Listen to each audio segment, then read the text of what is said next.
Time to bring in CTV's chief political correspondent, Vassy Kapelos.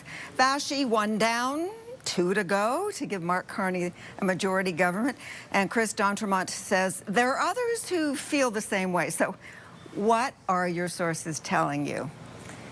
Yeah, Mr. D'Entremont is certainly reflecting what I think reporters on Ottawa Now have been hearing and chasing for a couple of weeks, that there is a group potentially of Conservative MPs who are considering crossing the floor. My sources are telling me that talks for a couple of them have intensified over the past few days, but they're also telling me that the Conservative Party is well aware of that intensification and is attempting to match it with a campaign of its own, for lack of a better phrase, essentially trying to drill down on the messaging that would not be good for the future careers of those members of Parliament. So there's a lot happening in the back rooms of the Conservative Party right now, and there's a lot happening in the inner circle of the Prime Minister's office in trying to convince the remainder of those Conservative members of Parliament to cross over in order to get that budget passed, as you said. Okay, so that whole scenario, you know, what does this say about the federal Conservatives?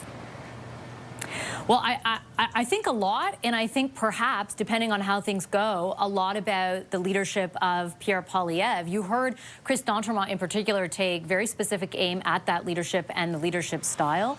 There are other MPs who have, you know, reached a sort of malaise. I don't think necessarily outright concern, but malaise around that leadership style, and in particular, what it is or isn't doing to further their chances in the next election. And so I think this becomes part of the story as we head into that leadership review in January for Pierre Poilievre, if not sooner. Okay, as always, Vassy, thanks so much.